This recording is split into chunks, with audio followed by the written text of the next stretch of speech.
여러분 금리가 올라가니까 거기에 대한 나쁜 효과가 나타난다. 나비 효과라는 게 그렇잖아요. 나비가 날개짓을 하면 이게 적도에서는 날개짓 정도겠지만 이게 다른 지역으로 퍼질 때는 어마어마한 파장이 커진다는 이야기잖아요. 그런데 이게 대출금리, 기준금리가 계속 올라가고 그러다 보니까 나비 효과가 나타나기 시작을 했습니다. 나타난 곳이 어딜까요? 당장 여기 한번 보세요. 전년 대비 생명보험사입니다. 생보사 저축성 보험 환급급 증가율이에요. 이 말은 보험사에 저축을 해놓은 것을 만기가 되면 그냥 찾는다는 뜻이고요.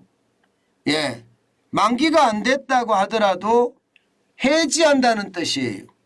그런데 이 만기가 돼서 찾는 것, 해지해서 찾는 것이 여러분 무려 말입니다. 전년 대비해 보면 46.5%가 늘어났습니다. 46.5%. 어마어마하죠. 그러면 보험사에서 말입니다. 돈이 줄줄이 빠져나간다는 거예요. 문제는 여러분 이게 경기가 좋을 때는요. 보험사에서 돈이 빠져나간다고 하더라도 보험사는 그렇게 어려움을 겪지 않습니다. 그런데 여러분도 알다시피 최근에 자산 가치가 떨어집니다. 부동산이 떨어지고 있고요. 그렇게 되면 여러분 이게 보험사들이 가지고 있는 자산 가치가 많이 떨어질 수밖에 없잖아요. 주식도 떨어지고요. 채권에 대한 문제도 만약에 생긴다면 보험사는 굉장히 위험에 처할 수도 있습니다. 그래서 곳간이 비어가는 게 큰 문제가 될 수도 있는 겁니다. 여러분 이걸 일단 한번 보세요. 지금 보시면요. 최근 5년간이에요. 생명보험사 저축성보험 중도 해지 및 만기 환급금이 얼마나 되느냐의 문제인데 2022년에 53조 3,916억 원입니다. 2021년 보세요. 36조 4,484억 원이었거든요. 여기에 비하면 이게 제가 말씀드린 것처럼 장난 아닙니다. 46.5%가 늘어난 겁니다. 이것은 여러분 죄송합니다.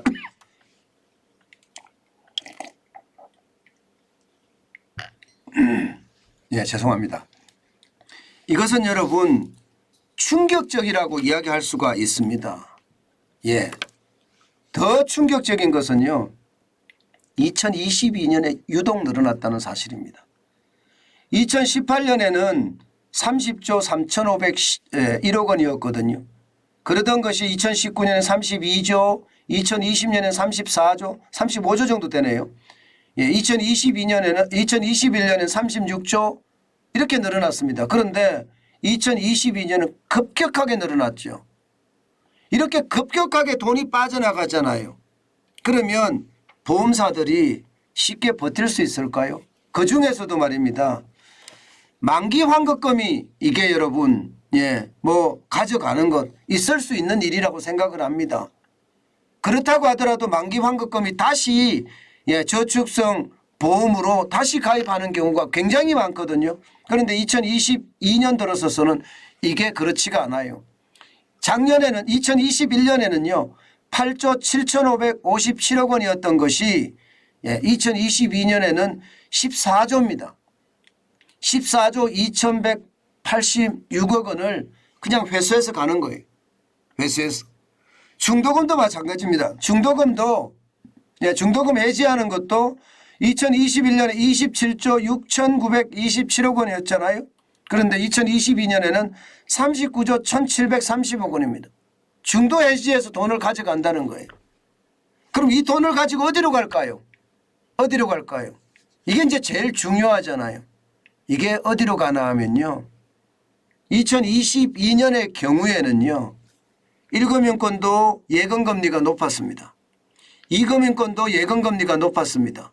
게다가 채권은 금리가 굉장히 높았어요. 그죠? 그러다 보니까 많은 사람들이 정기 예적금으로 굉장히 많이 몰렸고요. 또한 채권을 사는 데로도 몰렸고요. 심지어 말입니다. 주식시장으로도 몰렸습니다. 그러니까 보험사들 입장에서는 곳간이 비어간다는 말이 이게 틀린 말이 아닙니다. 진짜 큰 문제는 여러분 이렇게 주는데 지금 앞으로 더 줄일지도 모른다는 겁니다. 보시는 것처럼 2023년 만기 도래 저축성 보험 추산 규모입니다. 지금 보시는 것처럼 전체 보험사 22개사에 13조 8,350억 원 정도가 다시 만기 도래한다는 거예요. 적은 금액이 아니잖아요. 12조죠. 12조 8,358억 원이면 여러분 올해하고도 작년에 하고도 거의 비슷하다고 봐야 됩니다. 그러면 중도 해지까지 만약에 늘어난다 이러면 보험사들 진짜 난리 납니다. 삼성생명만 하더라도 3조 2,793억 원이나 되고요.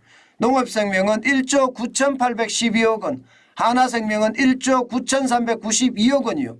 그리고 동양생명도 1조 5,670억 원입니다. 교보나 흥국이나 신한생명도 마찬가지 지금 만기가 되는 그런 금액들이 많아진다는 이야기죠. 결국 말입니다. 올해도 빠져나갈 가능성 크다는 이야기예요. 그렇다고 보험사가 계속해서 이렇게 금리를 더 줄 수 있을까요? 이거 쉽지 않다니까요.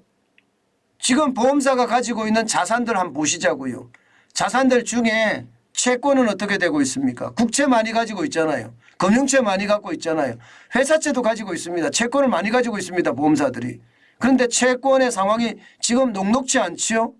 자칫 잘못하면요.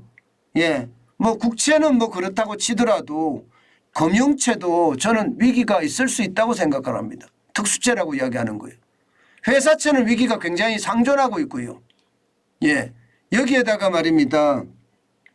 자산 중에 부동산은 또 어떤가요? 부동산은 지금 폭락하고 있잖아요. 그래서 이게 문제가 될 수 있다는 이야기가 나오는 겁니다. 지금 이곳이라고 하는 생명보험사의 곳간이 비어간다는 것은요. 결국 말입니다. 자칫 잘못하면요. 생명보험사, 보험사의 위기가 올 수도 있다는 이야기예요. 여러분도 알다시피 일본 같은 경우는요. 보험사들이 줄줄이 망한 경우가 많았잖아요. 지금 같은 말입니다. 고금리나 고물가 저성장 기조가 유지가 되면요. 보험사들도 굉장히 힘든 시기를 보내지 않을까. 저는 그런 생각을 참 많이 합니다. 여러분, 보험을 가입할 때 굉장히 신중하게 가입을 해야 될 것 같습니다. 요즘 같을 때는요. 보험사가 앞으로 어떻게 될지도 모르고요. 그런 차원이라면 여러분 반드시 조심조심해서 보험도 가입하는 게 좋지 않을까. 저는 그렇게 예상해 봅니다.